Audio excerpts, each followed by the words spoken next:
আসসালামু আলাইকুম। Technique easy এডুকেশনের পক্ষ থেকে নবম দশম শ্রেণীর শিক্ষার্থীদের জানাচ্ছি শুভেচ্ছা। আজকের পর্বে আমরা অনুশীলনীর যে নমুনা সংক্ষিপ্ত প্রশ্নগুলো আছে এগুলো নিয়ে তোমাদের সাথে আলোচনা করব। কি বলছে দেখো তো, প্রথম প্রশ্নটায় পরিবেশ রক্ষায় জিন প্রকৌশলের গুরুত্ব ব্যাখ্যা করো। এখন জিন প্রকৌশল কি জিনিস? জিন প্রকৌশল হচ্ছে এরকম একটা প্রক্রিয়া যে প্রক্রিয়ার মাধ্যমে আমরা কোনো একটা জীবের জিন নিয়ে অন্য একটা জীবের ভিতর দিয়ে দিব। এই প্রক্রিয়াটাই হচ্ছে জিন প্রকৌশল। এখন শুনতে অনেক সহজ মনে হচ্ছে যে নিয়ে নিলাম দিয়ে দিতাম, আসল ব্যাপারটা এরকম না। এক্ষেত্রে তোমাকে এরকম কিছু বৈশিষ্ট্য প্রথমে নির্বাচন করতে হবে যেখানে আমাদের যেই জীবের ভিতর উন্নত বৈশিষ্ট্য আছে ওই উন্নত বৈশিষ্ট্যগুলো নির্বাচন করে আমাদের ওর ডিএনএ থেকে কর্তন করে শুধুমাত্র ওই বৈশিষ্ট্যটুকু নিতে হবে। নিয়ে আমরা বিভিন্ন প্রক্রিয়ার মাধ্যমে আমরা অনুন্নত যে বৈশিষ্ট্য সমৃদ্ধ জীবগুলো আছে ওদের ভিতরে এই জিনটা হচ্ছে পুশ করে দিব। সেক্ষেত্রে ওই জিনের ভিতরে আমরা কি জানি বৈশিষ্ট্যগুলো লুকানো থাকে, তাহলে এই যে বৈশিষ্ট্যগুলা উন্নত বৈশিষ্ট্যগুলো তখন প্রকাশ পাবে। তাহলে পরিবেশ রক্ষায় আমরা এটা কিভাবে ব্যবহার করলাম দেখো তো। পরিবেশ রক্ষায় আমরা কি জানি, নতুন কিছু আবিষ্কার করার ক্ষেত্রে অথবা কলকারখানা শিল্পায়ন যখন ঘটতেছে এরকম সময়, শিল্প বিপ্লবের সময় আমরা কি দেখতে পাই, অনেক বেশি কলকারখানা, অনেক বেশি শিল্প ইন্ডাস্ট্রিজ এগুলো হচ্ছে তৈরি হচ্ছে। কিন্তু এর পাশাপাশি এগুলো যে আমাদের পরিবেশকে ধ্বংস করতেছে এরকম চিত্রও কিন্তু আমরা দেখতে পাচ্ছি। যেমন কলকারখানা থেকে বর্জ্য পদার্থ মাটিতে মিশে যাচ্ছে, মাটি দূষিত হচ্ছে, পানির সাথে মিশে পানি দূষিত হচ্ছে। তারপরে বড় বড় চিমনিগুলা থেকে যখন কালো ধোঁয়া বের হচ্ছে ওগুলো আমাদের বায়ুকে দূষিত করতেছে। তাহলে এই যে এরকম পরিবেশের উপাদানগুলো যখন দূষিত হচ্ছে তখন এই জীব প্রকৌশল কি আবিষ্কার করলো, নতুন বৈশিষ্ট্য সমৃদ্ধ সিউডোমোনাস ব্যাকটেরিয়া আবিষ্কার করছে, যেটার কারণে আমরা কি জানি ব্যাকটেরিয়া তোমার মাটি পানি বায়ু সব জায়গায় থাকতে পারতেছে। এখন ওই ব্যাকটেরিয়াগুলার এরকম একটা বৈশিষ্ট্য আমরা ওর ভিতর দিয়ে দিলাম, ও কি করতেছে তেল পেট্রোলিয়াম এই যে তেল জাতীয় পদার্থগুলো এগুলো খেয়ে ফেলতেছে, যার জন্য খেয়ে ফেলতেছে বা শোষণ করতেছে বা শেষ করে দিচ্ছে, যার জন্য আমাদের পরিবেশটা কিন্তু কিছুটা দূষণ রোধ হচ্ছে।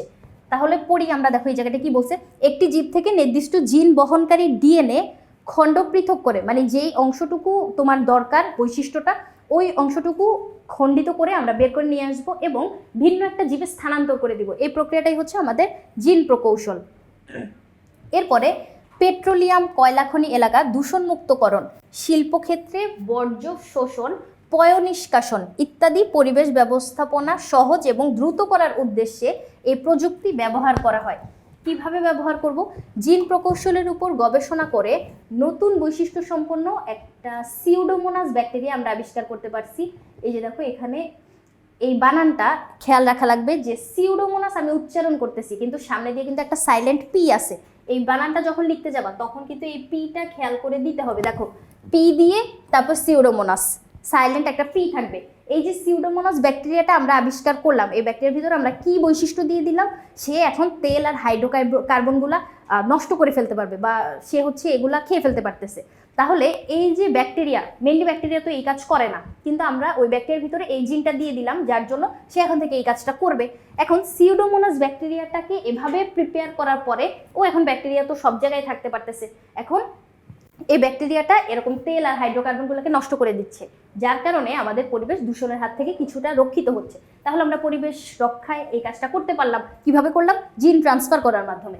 এরপরে আসো 2 নম্বর প্রশ্নটা কি বলছে, বায়োটেকনোলজিকে জীববিজ্ঞানের ফলিত শাখা বলা হয় কেন? এখন জীববিজ্ঞানকে আমরা 2টা শাখায় ভাগ করতে পারি, একটা ভৌত আর একটা ফলিত। 2টা শাখা কি কি? একটা ভৌত আর একটা হচ্ছে ফলিত। এই যে ভৌত শাখাটা এখানে তোমার সব তত্ত্বীয় বিষয় নিয়ে আলোচনা করা হয় এবং ফলিত শাখায় আমরা প্রায়োগিক বিষয় নিয়ে আলোচনা করি। সেক্ষেত্রে বায়োটেকনোলজি অবশ্যই এটা প্রায়োগিক একটা কথাবার্তা, প্রায়োগিক বিষয়, যার জন্য এটাকে আমরা ফলিত শাখার অন্তর্ভুক্ত করব। দেখো কি বলছে, জীববিজ্ঞানের যে শাখায় জীবন সংশ্লিষ্ট প্রায়োগিক বিষয় নিয়ে আলোচনা করা হয় তাকে আমরা ফলিত শাখার অন্তর্ভুক্ত করি। এইখানে আমাদের বইয়ে প্রথম অধ্যায়ে দেখবা 17টা বিষয় নিয়ে আলোচনা করা হয়, যেখানে মৎস্য বিজ্ঞান আছে, ফার্মাসি আছে, বন বিজ্ঞান আছে, জীবাশ্ম বিজ্ঞান, অণুজীব বিজ্ঞান, পরজীববিদ্যা। এই সবগুলো শুনেই তুমি বুঝতে পারতেছো এগুলো সব প্রায়োগিক বিষয়। তাহলে ওদের সবাইকে আমরা ফলিতর ভিতরে ইনক্লুড করলাম। বায়োটেকনোলজি জীব প্রযুক্তি হলো মানব এবং পরিবেশের কল্যাণে জীব ব্যবহারের প্রযুক্তি সম্পর্কিত বিজ্ঞান। তাহলে এই বিজ্ঞানে কি হবে, মানুষ এবং পরিবেশের সাথে কম্পেয়ার করে আমরা মানব কল্যাণে ওইটা ব্যবহার করব। এই প্রযুক্তি ব্যবহার করে কোনো জীবকোষ অথবা কোনো অণুজীব পুরাটাও নেওয়া লাগবে না, অণুজীবের ছোট্ট একটা অংশ, এই অংশগুলো ব্যবহার করে আমরা নতুন বৈশিষ্ট্য সম্পন্ন জীব তৈরি করব। কি কি লাগবে আমাদের? কোনো একটা জীবকোষ, তার মানে যেই জীব থেকে আমরা বৈশিষ্ট্যটা নিব ওই জীবকোষটা। একটা অণুজীব, অণুজীব মেনলি এখানে আমরা ব্যাকটেরিয়াকে ভেক্টর হিসেবে ব্যবহার করি বা বাহক হিসেবে। তাহলে এই যে অণুজীবটা আমরা নিব ভেক্টর হিসেবে ব্যবহার করার জন্য, অথবা ওই ব্যাকটেরিয়া পুরাটাও নিব না, ব্যাকটেরিয়ার শুধু বৃত্তাকার ডিএনএ টুকু নিব, তার মানে তার অংশ বিশেষ। এগুলো ব্যবহার করে নতুন বৈশিষ্ট্য সম্পন্ন যে জীবটা তৈরি করব, অথবা ওই জীব থেকে যে কোনো উপজাত দ্রব্য, মানে মানব কল্যাণের জন্য যেটাই করি, ওই প্রসেসটাই হচ্ছে আমাদের এই যে বায়োটেকনোলজি বা জীব প্রযুক্তি। এখন যেহেতু এই শাখায় জীবনের প্রায়োগিক বিষয় নিয়ে আলোচনা করা হয়, মানে আমরা প্রয়োগ করব, এটা প্রায়োগিক বিষয় নিয়ে যেহেতু আলোচনা করা হচ্ছে, যার জন্য এটাকে আমরা ফলিতর ভিতরে দিব। আর ভৌত শাখায় সব তত্ত্বীয় বিষয় নিয়ে আলোচনা করা হয়, তত্ত্বীয় বিষয় নিয়ে আলোচনা করা হয়। এরপরের প্রশ্নটায় আমরা যাই, চলো কি বলছে, এক্সপ্ল্যান্ট কি? টিস্যু কালচারে এর গুরুত্ব ব্যাখ্যা করো। এখন এক্সপ্ল্যান্ট কি জিনিস এটা যদি আমি একটু তোমাকে বলি, ধরো আমরা টিস্যু কালচার প্রক্রিয়াটা সম্পন্ন করব। এখন টিস্যু কালচার প্রক্রিয়া কি? তাহলে এই জায়গায় উত্তরটা আমরা আগে না পড়ে আমরা আগে চলো কনসেপ্টটা একটু ক্লিয়ার হই। এই দেখো টিস্যু কালচার একটা প্রক্রিয়া। এই প্রক্রিয়া সবার প্রথমে আমি একটা মাতৃ উদ্ভিদ নির্বাচন করলাম। মাতৃ উদ্ভিদ বলতে যেন তেন উদ্ভিদ না, উন্নত বৈশিষ্ট্য সমৃদ্ধ একটা উদ্ভিদ, যেখানে তোমার রোগ প্রতিরোধী জাত আছে। মানে এই কোনো ভাইরাস ব্যাকটেরিয়া এই গাছে মানে আক্রমণ করলেও সে এত বেশি মানে নেতায় পড়ে না। তারপরে উন্নত ফলন সমৃদ্ধ, যে কোনো উন্নত বৈশিষ্ট্য হইতে পারে, হোয়াট এভার। আমরা নিলাম একটা গাছ, এই গাছটা ধরো উন্নত বৈশিষ্ট্য সম্পন্ন। এখন ওর কাছ থেকে আমি ছোট্ট একটা অংশ নিয়ে নিব, যেই অংশটা দিয়ে আমি পরবর্তীতে ল্যাবরেটরিতে এই সবগুলা কাজ করব। এখন এই অংশটা যে নিলাম এটাকে আমরা বলবো হচ্ছে এক্সপ্ল্যান্ট। এক্সপ্ল্যান্টটা অবশ্যই হইতে হবে তোমার রোগ জীবাণু মুক্ত এবং বিভাজনক্ষম, মানে বিভাজিত হবে এরকম ইনশিওর করা লাগবে। সেক্ষেত্রে দেখো তুমি কোনো পার্শ্বমুকুল বা শীর্ষমুকুল নিতে পারো, ভ্রূণমূল নিতে পারো, অথবা পরাগরেণু নিতে পারো, কচি একটা পাতা নিতে পারো। তুমি বুঝতেই পারতেছো যে এই ছোট্ট পাতাটা আরও বিভাজিত হয়ে এই বড় মানে গাছের নর্মাল পাতার যে আকৃতি থাকে অতটুকু পর্যন্ত যাবে। তাহলে এরকম শেয়ার হইতে হবে যে এটা বিভাজিত, মানে ভাজক টিস্যু থাকবে এবং এখানে কোনো রোগ জীবাণু নাই। এতটুকু শিওর হওয়ার পরে আমরা এটাকে কি করব, একটা মিডিয়ামের ভিতর দিলাম। এখন এই যে একটা কৌটার ভিতরে আমি নিলাম, এটা কিন্তু যেন তেন একটা কৌটা না, এখানে ভিতরে আমি উদ্ভিদের বৃদ্ধির জন্য প্রয়োজনীয় হরমোন দিছি, তারপরে হচ্ছে তোমার সুক্রোজ দিছি, খনিজ লবণ দিছি, এবং মানে যত যা দরকার একটা উদ্ভিদ বৃদ্ধিপ্রাপ্ত হওয়ার জন্য সব কিছু দিয়ে এগার দিয়ে জমাট বাঁধায় একটা মিডিয়াম তৈরি করলাম। এই মিডিয়ামের ভিতরে আমি এক্সপ্ল্যান্টটাকে স্থাপন করছি। এরপরে এই যে পুষ্টি উপাদানগুলো দিলাম, যার কারণে এই যে কোষটা বা টিস্যুটা এটা এখন বিভাজিত হইতে থাকবে। বিভাজিত হয়ে দেখো ক্যালাস তৈরি করলো। ক্যালাস মানে হচ্ছে টিস্যু মণ্ড। এই যে টিস্যু মণ্ড তৈরি করলো। এখন এই টিস্যু মণ্ড থেকে আমি বেছে পরিপুষ্ট কয়টা কোষ আলাদা করে নিলাম। আলাদা করে এইখানে দেখো আমি যে মিডিয়ামের ভিতর ওকে স্থাপন করলাম, এই মিডিয়ামে দেওয়ার আগে অবশ্যই কিন্তু আমাকে এটাকে জীবাণুমুক্ত করে নিতে হবে। জীবাণুমুক্ত করার জন্য আমি ওকে অটোক্লেভ যন্ত্রের ভিতর দিলাম, 121 ডিগ্রি সেলসিয়াস তাপমাত্রায় 20 মিনিট ধরে হিট দিলাম, যার জন্য জীবাণু সব মরে গেছে। এরপরে দেখো এখানে অণুচারা তৈরি হচ্ছে। অণুচারা বলতে ছোট্ট একটা চারা, কিন্তু খেয়াল করো এই চারাটার কোনো মূল নাই বা শিকড় নাই, তাহলে ও কীভাবে মাটির নিচ থেকে পুষ্টি নিজে নিজে নিবে? এখন তো আমি ওকে পুষ্টি উপাদানগুলো দিচ্ছি, কিন্তু পরবর্তীতে নেওয়ার জন্য ওর শিকড় লাগবে বা মূল লাগবে। সেক্ষেত্রে এই যে দেখো আমি ওকে মূল উৎপাদক মিডিয়ামের ভিতর রাখলাম। এই যে মূল উৎপাদক মিডিয়ামের ভিতরে ওর শিকড় তৈরি হইলো, এরপরে ও কিছুটা বৃদ্ধিপ্রাপ্ত হইলো, এবং এখন আমার মনে হচ্ছে যেন ওকে মাটিতে দিলে ও নিজে নিজে পুষ্টি উপাদানটা নিতে পারবে। তাহলে আমি ওকে মাঠ পর্যায়ে স্থাপন করে দিলাম। এখন মাঠ পর্যায়ে স্থাপন করার পর তুমি যে উদ্ভিদটা পাইলা, এই উদ্ভিদটা হুবহু তুমি যে প্রথমে মাতৃ উদ্ভিদটা নির্বাচন করছিলা ওর বৈশিষ্ট্য সম্পন্ন হবে, তার মানে উন্নত সব বৈশিষ্ট্য ওর ভিতরে থাকতেছে। তাহলে এই যে একটা মাতৃ উদ্ভিদ থেকে এই প্রসেসগুলো সম্পন্ন করে যখন আরও কতগুলো মাতৃ উদ্ভিদ গুণ সম্পন্ন উদ্ভিদ যখন বা চারা যখন আমরা তৈরি করতে পারতেছি, এই পুরো প্রসেসটাকে আমরা বলবো হচ্ছে টিস্যু কালচার। একটা টিস্যু নিয়ে কাজ করলাম, একটা টিস্যু থেকে পুরো একটা উদ্ভিদ তৈরি করে ফেললাম। তাহলে এই কথাটাই এখানে বলছে। এক্সপ্ল্যান্ট কি? ওই যে চুজ করছিলাম প্রথমে যে অংশটুকু, ওইটা হচ্ছে আমাদের এক্সপ্ল্যান্ট। টিস্যু কালচারের উদ্দেশ্যে যে অংশ পৃথক করে নিয়েছিলাম ওইটা হচ্ছে এক্সপ্ল্যান্ট। এখন টিস্যু কালচারের গুরুত্ব অবশ্যই তুমি বুঝতেই পারতেছো, আমরা যে প্রসেসটা করলাম এটার গুরুত্ব কি। এই যে এক্সপ্ল্যান্ট নির্বাচনের মাধ্যমে টিস্যু কালচার প্রক্রিয়া আমরা কি করতে পারতেছি, মানে গুরুত্ব বলতে এই প্রক্রিয়াটা আমরা কেন সম্পন্ন করব। সেক্ষেত্রে দেখো কি বলছে, ক্যালাস গঠন করতে পারতেছি টিস্যু কালচার প্রক্রিয়ার মাধ্যমে। ক্যালাস বলতে তোমার ওই যে ছোট্ট একটা অংশ নিছো, ওইটা থেকে যে তুমি আরও কোষ বিভাজনের মাধ্যমে টিস্যু মণ্ড তৈরি করতে পারছো, এটা অবশ্যই একটা গুরুত্বপূর্ণ দিক। কারণ তুমি যে মিডিয়ামটা তৈরি করছো ওটা হচ্ছে পারফেক্ট একটা মিডিয়াম ছিল, এটা আমরা বলতে পারতেছি। এখন ক্যালাস তৈরি করতে পারা মানে হচ্ছে তোমার কোষ বিভাজনটা শুরু হয়েছে, এটা অবশ্যই একটা গুরুত্বপূর্ণ দিক। তাহলে ক্যালাস তৈরি হচ্ছে। মেরিস্টেম এক্সপ্ল্যান্ট ব্যবহার করে রোগমুক্ত চারা উৎপাদন করা যায়। আমরা এই যে তোমার কাছে একটা উদ্ভিদ আছে, যে উদ্ভিদটা ভাইরাস ব্যাকটেরিয়া দ্বারা খুব সহজে আক্রান্ত হয়ে যায়, কিন্তু তুমি এরকম একটা উদ্ভিদ দেখলা যেখানে তোমার ভাইরাস ব্যাকটেরিয়া কিছুই করতেছে না, মানে তোমার একটা বাগানেই ধরো অনেকগুলো উদ্ভিদ আছে, একটা উদ্ভিদে ভাইরাস ব্যাকটেরিয়া আক্রমণ করলো না, কিন্তু একই এনভায়রনমেন্টে অন্য গাছগুলা ওই ভাইরাসের কারণে নেতায় যাচ্ছে। তাহলে আমরা এই কালচারের কারণে, টিস্যু কালচারের মাধ্যমে কিন্তু রোগমুক্ত চারা তৈরি করতে পারতেছি। তুমি রোগমুক্ত একটা মাতৃ উদ্ভিদ নির্বাচন করো, সেক্ষেত্রে অনেকগুলো রোগমুক্ত চারা আমরা তৈরি করে ফেলতে পারবো। তারপরে দ্রুত ও অধিক সংখ্যায় একই বৈশিষ্ট্যের চারা তৈরি করা যায়। দ্রুত বলতে অল্প সময়ের ভিতরে অনেকগুলা চারা তৈরি করতে পারতেছো, যার জন্য তোমার মাটি নিড়ানি করা লাগতেছে না, কীটনাশক বা আগাছানাশক ব্যবহার করে তোমার মাটির কাছে গিয়ে অনেক, মানে আমাদের একটা চারা তৈরি করার জন্য তো অনেক সময় অপেক্ষা করা লাগে না, একটা ঋতু অপেক্ষা করা লাগতেছে, কিন্তু এই টিস্যু কালচারের কারণে কিন্তু এত দীর্ঘ সময় অপেক্ষা করা লাগতেছে না, দ্রুত এবং অধিক সংখ্যক চারা আমরা মানে তৈরি করতে পারতেছি। এরপরে মাতৃ উদ্ভিদের উন্নত গুণাগুণ সংরক্ষণ করা যায়। ওই যে তুমি যে মাতৃ উদ্ভিদটা নির্বাচন করলা, তাকেই তো তুমি নির্বাচন করবা যার কাছে উন্নত বৈশিষ্ট্য আছে, তাহলে ওই উন্নত বৈশিষ্ট্যগুলো তুমি পরবর্তীতে চারাগুলোর ভিতরেও পাবা, যে চারাগুলো তুমি তৈরি করবা। তাহলে মাতৃ উদ্ভিদের উন্নত গুণাগুণ সংরক্ষণ করা যাচ্ছে। নতুন চারাগুলোর ভিতরে সবার কাছে ওই মাতৃ উদ্ভিদটা আছে, মাতৃ উদ্ভিদ বলতে মাতৃ উদ্ভিদের বৈশিষ্ট্যটা আছে, যার জন্য আমরা বলতে পারতেছি যে মাতৃ উদ্ভিদের গুণাগুণটা সংরক্ষিত হইল। তারপরে জিন প্রকৌশল ও গবেষণায় এক্সপ্ল্যান্ট গুরুত্বপূর্ণ।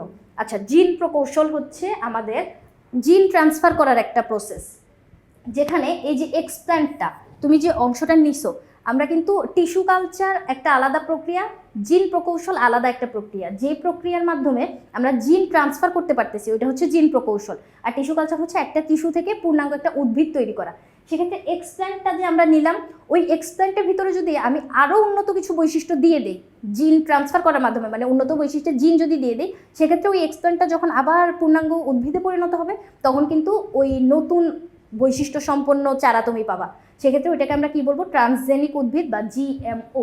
তাহলে এই যে টিস্যু কালচারটা, এটার এই যে গুরুত্বপূর্ণ দিকগুলা, এটা ছাড়াও আরও অনেক গুরুত্বপূর্ণ দিক আছে, যেমন হচ্ছে তোমার ঋতুভিত্তিক চারা উৎপাদনের যে ঝামেলাটা, ধরো এই শীত ঋতুতে তোমার এই উদ্ভিদটা হয় না, সেক্ষেত্রে এখন গ্রীষ্মকাল, তাও কিন্তু তুমি ওই শীতকালের উদ্ভিদটা তৈরি করতে পারবা, বা গ্রীষ্মকালের উদ্ভিদ শীতকালে তৈরি, মানে ঋতুভিত্তিক যে চারা উৎপাদনের যে ঝামেলাটা, এটা থেকে কিন্তু আমরা মুক্তি পাইতে পারি। এবং মজুত করে রাখার যে ঝামেলাটা, চারা মজুত করে রাখার ঝামেলা থেকেও মুক্তি পেতে পারি।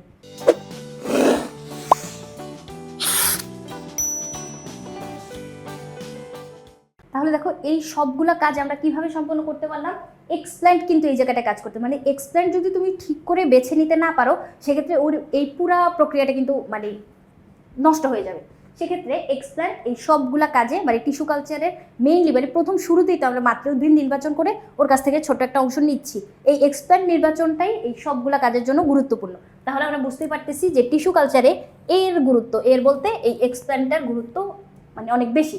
এরপরে আসো কিভাবে আবাদ মাধ্যম তৈরি করা হয়। এখন এই যে একটু আগে আমরা এই এক্সপ্ল্যান্ট নির্বাচন করার পরে এইখানে যখন ওকে স্থাপন করছি, এই যে কৌটাটার ভিতরে যখন ওকে দিছি, এই আবাদ মাধ্যমটা আমি কিভাবে তৈরি করলাম, প্রয়োজনীয় সকল উপাদান, মানে তুমি প্রাকৃতিক পরিবেশে কোনো একটা উদ্ভিদ নতুন একটা চারা তৈরি করার জন্য সৃষ্টিকর্তা যেই জিনিসপাতিগুলো দিয়ে রাখছে, এখন ল্যাবে যখন তুমি করতে যাবা ওই জিনিসপাতিগুলো তো তোমার এখন নাই, সেক্ষেত্রে তোমাকে বাইরে থেকে এই জিনিসগুলা মানে যোগান দিতে হবে, কারণ এই ছোট্ট অংশটা কোষ বিভাজিত হয়ে পূর্ণাঙ্গ একটা উদ্ভিদে পরিণত হওয়া লাগবে, যার জন্য উদ্ভিদের বৃদ্ধির জন্য যে ফাইটো হরমোনগুলো আছে ওই ফাইটো হরমোন তোমাকে দেওয়া লাগবে, তোমার পুষ্টি উৎপাদনের জন্য সুক্রোজ দেওয়া লাগবে, খনিজ লবণ দেওয়া লাগবে, প্রয়োজনীয় সকল উপাদান আমাদের দিয়ে একটা মিডিয়াম তৈরি করা লাগবে। এই মিডিয়ামটা বা এই আবাদ মাধ্যমটা আমরা কিভাবে তৈরি করব, এই যে কিভাবে তৈরি করব এই কথাটাই হচ্ছে এখানে জানতে চেয়েছে। তাহলে চলো আমরা দেখি এই যে বর্ধনশীল মাধ্যমটা, মানে এই মিডিয়ামটা আমরা কেন তৈরি করতেছি, মেইনলি ওই ছোট্ট যে টিস্যুটা নিছি আমরা, বা ছোট্ট যে অংশটা নিছি, পার্শ্বমুকুল, শীর্ষমুকুল, ভ্রূণমূল, যেটাই তুমি নাও, এই যে অংশটা এটা বর্ধনশীল করার জন্য, কারণ ওর বিভাজিত হয়ে পুরো একটা উদ্ভিদ তৈরি করার জন্য আমাদের এই মিডিয়ামটা তৈরি করা দরকার। এখন উদ্ভিদের বৃদ্ধির জন্য অত্যাবশ্যকীয় খনিজ পুষ্টি। আমরা জানি খনিজ পুষ্টি হচ্ছে ওই পুষ্টিগুলো যেগুলো উদ্ভিদ মাটির নিচ থেকে নিচ্ছে। তার মানে যে খনিজ লবণগুলো মাটির নিচে থাকতেছে ওগুলো কিন্তু উদ্ভিদের জন্য অত্যাবশ্যকীয়। দেখো অত্যাবশ্যকীয় কিন্তু বলে দিছে, তার মানে এগুলো মাস্ট উদ্ভিদের লাগবেই। এই খনিজ পুষ্টি আবার দুই ধরনের হয়, একটা হয় মাইক্রো উপাদান আর একটা হচ্ছে ম্যাক্রো। যেগুলো বেশি পরিমাণে গ্রহণ করে ওগুলাকে আমরা বলি হচ্ছে ম্যাক্রো উপাদান, আর কিছুটা কম পরিমাণে গ্রহণ করলে বলবো মাইক্রো উপাদান। কিন্তু কম বেশি ম্যাটার না, ম্যাটার হচ্ছে দুইটাই কিন্তু সেম গুরুত্বপূর্ণ। এরপরে দেখো ভিটামিন দিব, কিছু ফাইটো হরমোন। ফাইট বলতে আমরা বুঝি উদ্ভিদ, আর হরমোন উদ্ভিদও তো একটা জীব, ওরও তো গুরুত্বপূর্ণ কাজগুলো সম্পন্ন করা লাগবে, যার জন্য ওরও কতগুলো হরমোন থাকে, ওগুলোকে আমরা বলি ফাইটো হরমোন। তারপরে দেখো সুক্রোজ এবং কঠিন মাধ্যম তৈরি করার জন্য, জমাট বাঁধার জন্য আমরা এগার এগার ব্যবহার করি। এগার এগার দিলে সবগুলো এলিমেন্ট একসাথে জমাট বেঁধে যাচ্ছে। এই যে পুরো প্রসেসটা আমি সম্পূর্ণ করলাম, কি জন্য করলাম? ওই ছোট্ট টিস্যুটা যাতে বিভাজিত হইতে পারে, এইটাই হচ্ছে আমার আবাদ মাধ্যম বা যে মিডিয়ামটা আমি তৈরি করলাম। তাহলে কিভাবে তৈরি করলাম বলতে কি কি উপাদান দিলাম এই কথাটাই এখানে জানতে চাইছে। সবকিছু সঠিক মাত্রায় মিশিয়ে আমি যে মিডিয়ামটা পাইলাম এটাই হচ্ছে আমার আবাদ মাধ্যম। এরপরে আসো 5 নম্বর প্রশ্নটা কি বলছে, শস্য উন্নয়নে জিন প্রকৌশলের ভূমিকা। জিন প্রকৌশল কি জিনিস এটা আগে বুঝতে হবে। জিন প্রকৌশল মানে হচ্ছে জিন ট্রান্সফার। এই যে একটা জিন, উন্নত জিন আমি নিলাম, ওটা অনুন্নত একটা জীবের ভিতর দিয়ে দিলাম, এই যে প্রক্রিয়াটা এটাই হচ্ছে আমার জিন প্রকৌশল। শুনতে অনেক সহজ মনে হচ্ছে যে একটা উন্নত বৈশিষ্ট্য নিলাম অনুন্নতর কাছে দিয়ে দিলাম, আসলে মানে কাজটা এত সহজ না। এক্ষেত্রে আমাদেরকে অণুজীব ব্যবহার করা লাগে। সেক্ষেত্রে আমরা ব্যাকটেরিয়া ব্যবহার করি। এশিরেশিয়া কোলি নামে একটা ব্যাকটেরিয়া আছে, যেটাকে আমরা সংক্ষেপে বলবো ইকোলি ব্যাকটেরিয়া। এই যে ইকোলি ব্যাকটেরিয়াটা, এটা কাছ থেকে আমরা বৃত্তাকার ডিএনএটা নিব, ওই ডিএনএটাকে ভেক্টর হিসেবে ব্যবহার করে পরবর্তীতে জিনগুলা মানে স্থানান্তর করার কাজটা করবো। এখন ব্যাকটেরিয়া নেওয়ার একটাই উদ্দেশ্য, কারণ ব্যাকটেরিয়া হচ্ছে তোমার স্ববিভাজনে সক্ষম হয়। এখন শস্য উন্নয়নের ক্ষেত্রে জিন প্রকৌশলের ভূমিকা, এই যে একজনের জিন আরেকজনের কাছে দিয়ে দিলাম, এইটার মাধ্যমে কিন্তু আমরা কৃষি ক্ষেত্রে অনেক অনেক মানে সাফল্য অর্জন করতে পারছি। অলরেডি আমরা সাফল্য অর্জন করছি, আরও প্রসেস চলতেছে। তাহলে যে সাফল্যগুলো আমরা অর্জন করছি চলো ওগুলো আমরা দেখি। ভূমিকাগুলা, সেক্ষেত্রে আমরা এই প্রযুক্তির সাহায্যে ক্ষতিকর পোকামাকড় প্রতিরোধী ফসলের জাত উদ্ভাবন করতে পারতেছি। তার মানে আমরা জানি যে গাছপালা কোথায় থাকে, মাটির নিচে আমাদের ভাইরাস ব্যাকটেরিয়া থাকে, কিছু পোকামাকড় ওরাও তো মাটিতে বসবাস করে। সেক্ষেত্রে ওরা তো এরকম ভাবতেই পারে যে আল্লাহ আমার এরিয়াতে এই গাছটা লাগাইছে, আমি কেন এই গাছের ফলগুলো খেয়ে ফেলবো না। তখন ওরা ওই গাছটাকে অ্যাটাক করে, ওরা খাদ্যগুলো গ্রহণ করতে থাকে। কিন্তু যারা হচ্ছে মানে কৃষিকাজটা করতেছে লাভবান হওয়ার জন্য, তাদের তো এই জায়গায় লস হয়ে যাচ্ছে। তখন এই জিন প্রকৌশলের মাধ্যমে আমরা কি আবিষ্কার করতে পারলাম দেখো তো। ব্যাসিলাস থুরিনজেনেসিস নামক একটা ব্যাকটেরিয়া আছে, এই ব্যাকটেরিয়াটা ব্যবহার করে আমরা বিটি কর্ন আর বিটি কটন আবিষ্কার করছি। মানে এই শস্যের ভিতরে আমরা এই জিনটা দিয়ে দিছি, যার কারণে এখন ওরা হচ্ছে উন্নত বৈশিষ্ট্য সম্পন্ন হয়ে গেছে। এই যে বিটি কর্ন আর বিটি কটন, এখন ওরা মাটির নিচে থাকা যে গোবরে পোকাগুলা, যে মথ পোকাগুলা, ওই পোকাগুলার আক্রমণ থেকে এখন আর এই উদ্ভিদগুলা মানে মুক্ত, বা আক্রমণ করলেও এই উদ্ভিদের এত বেশি ক্ষতি হয় না। সেক্ষেত্রে এই পোকার জাতগুলো তোমার মনে রাখা লাগবে, একটা হচ্ছে লেডিওপটেরা আর একটা হচ্ছে তোমার ক্যালিওপটেরা। কোথায় এই যে গোবরে পোকা আর একটা হচ্ছে মদ পোকা। এই যে পোকাগুলা, এই ক্যালিওপটেরা হচ্ছে আমাদের মদবর্গীয় পোকাদেরকে আমরা বলতেছি, আর লেডিওপটেরা হচ্ছে লেপিডোপটেরা, এটা হচ্ছে তোমার গোবরে পোকা। তাহলে মাটির নিচে এই পোকাগুলা যখন বিটি কর্ন আর বিটি কটনকে আক্রমণ করতেছে তখন দেখা যাচ্ছে যে ওদের কোনো সমস্যাই হচ্ছে না, কারণ ব্যাসিলাস থুরিনজেনেসিস, এই যে বিটি ব্যাসিলাস থুরিনজেনেসিস দ্বারা আমরা ওদের জিনোমটা চেঞ্জ করে দিছি, যার জন্য এই পোকাগুলা ক্ষতি করতে পারতেছেন। তাহলে দেখো ভালো হইলো না ব্যাপারটা। পোকা যদি তোমার ফসলকে ক্ষতিগ্রস্ত না করতে পারে সেক্ষেত্রে তো তোমার লাভবান হইতে পারবা। তারপরে এই প্রযুক্তির সাহায্যে ভাইরাস প্রতিরোধী ফসলের জাত তৈরি করা হয়েছে। যেমন দেখো ভাইরাল কোড প্রোটিন স্থানান্তরের মাধ্যমে আমরা টমেটো মোজাইক ভাইরাস, যেটা টমেটোকে আক্রমণ করে, তারপরে আবার পাটে আছে তোমার টোবাকো মোজাইক ভাইরাস, ওই ভাইরাসটা পেঁপেতে আক্রমণ করে, আমরা জানি হচ্ছে পাপায়া রিং স্পট ভাইরাস। এই যে ভাইরাসগুলা আমার ফসলকে যখন আক্রমণ করতেছে তখন আমার ফসলগুলো আর ক্ষতিগ্রস্ত হবে না। কি জন্য? কারণ আমি ভাইরাল কোড প্রোটিন জিনটা ওদের ভিতর স্থানান্তর করে দিছি। এখন এই যে উন্নত জিনটা আমি স্থানান্তর করলাম, যার কারণে ভাইরাস আর আমার ফসলগুলোকে আক্রমণ করতে পারতেছে না, এটা আমার একটা ভালো দিক। আবার আমরা আগাছানাশক সহিংস জিন স্থানান্তর করছি। দেখো তুমি যখন ফসলটা উৎপাদন করতেছো সেক্ষেত্রে মাটিতে আমরা আগাছা তৈরি হইতে দেখি। আগাছানাশক যখন তুমি ব্যবহার করতেছো সেক্ষেত্রে তোমার ফসলটাও কিন্তু ক্ষতিগ্রস্ত হয়ে যায়। আগাছা আমাদের মাটির নিচে থাকা প্রয়োজনীয় পুষ্টি উপাদানগুলো নিয়ে নিচ্ছে, এবং উদ্ভিদ মানে তোমার যে কাঙ্ক্ষিত ফসলটা, ওই ফসল প্রয়োজনীয় পুষ্টি উপাদান পাচ্ছে না, কারণ আগাছা সব পুষ্টি নিয়ে নিচ্ছে। সেক্ষেত্রে আমরা আগাছাটাকে নাশ করতে চাই। আগাছা নাশক যখন তুমি ব্যবহার করতে যাবা সেক্ষেত্রে তোমার ফসলটাও ক্ষতিগ্রস্ত হবে। যার জন্য কীরকম জিন আমরা আবিষ্কার করছি, আগাছা নাশক সহিংসু জীব টমেটোতে স্থানান্তর করছি, যার জন্য আগাছা নাশক ব্যবহার করলেও এই টমেটোটার কিন্তু কোনো ক্ষতি হচ্ছে না। এরকম জিন আমরা টমেটো ছাড়াও সয়াবিন, ভুট্টা, তুলা, ক্যানোলা এই জায়গাগুলোয় হচ্ছে ব্যবহার করতেছি, যার জন্য আমরা কিন্তু মানে কৃষি ক্ষেত্রে অনেক বেশি সাফল্য অর্জন করতে পারতেছি। এরপরে জিনগত রূপান্তরের মাধ্যমে পুষ্টিগুণ সম্পন্ন, আচ্ছা এই জায়গাটা আমি একটু বলি। আমরা এরকম একটা সুপার রাইস আবিষ্কার করছি যেখানে তোমার ভাতের ভিতর আমরা কি জানি শুধুমাত্র শর্করা থাকে, কিন্তু এখানে শর্করার সাথে সাথে আমরা ভিটামিন এটাও দিয়ে দিলাম, যার জন্য তুমি ভাত যখন খাচ্ছ ভিটামিন এটাও তোমার দেহে চলে যাচ্ছে। সেক্ষেত্রে আমরা জানি ভিটামিন এ হচ্ছে আমাদের রাতকানা রোগ থেকে প্রতিরোধ করে, সেক্ষেত্রে শিশুরা রাতকানা রোগ থেকেও তোমার বেঁচে থাকতে পারতেছে। এরকম বিভিন্ন পুষ্টি উপাদান আমরা একসাথে দিয়ে এরকম উন্নত ফসল তৈরি করতে পারতেছি। এগুলোও আমরা এই জিন প্রকৌশলের মাধ্যমে করতে পারতেছি। আবার তোমার লবণাক্ত মাটিতে হইতে পারবে না এরকম যে উদ্ভিদগুলা, তাদের ক্ষেত্রে আমরা এরকম কিছু জিন স্থানান্তর করে দিলাম, যার জন্য লবণাক্ত পরিবেশে ওরার কোনো ক্ষতি হচ্ছে না। খরা যেই অঞ্চলগুলোতে হয়, মানে মাটিতে পানি থাকে না, মাটি ফেটে চৌচির হয়ে যায়, এরকম খরাপ্রবণ এলাকায়ও তোমার মানে বেঁচে থাকার জন্য ক্ষমতা সম্পন্ন উদ্ভিদও কিন্তু আমরা আবিষ্কার করতে পারছি। তাহলে দেখো এই যে কৃষিক্ষেত্রে এত এত সাফল্য কিভাবে আসতেছে, জিন প্রকৌশলের মাধ্যমে। তাহলে এই যে অনেকগুলো কথাবার্তা সবগুলাই আমরা জানলাম, সেক্ষেত্রে পরীক্ষার হলে যতটুকু মাথায় থাকবে অতটুকুই আমরা দেওয়ার চেষ্টা করবো। কারণ এই যে সংক্ষিপ্ত প্রশ্নগুলো 2 মার্কসের জন্য, এখানে কিন্তু তোমার এত বর্ণনা লেখা লাগে না। সেক্ষেত্রে যতটুকু মাথায় থাকতেছে অতটুকু সুন্দর করে রিপ্রেজেন্ট করে দিও, তাহলেই হবে। আশা করি বুঝাইতে পারছি। পরবর্তী পর্ব দেখার আমন্ত্রণ রইল। ধন্যবাদ সবাইকে।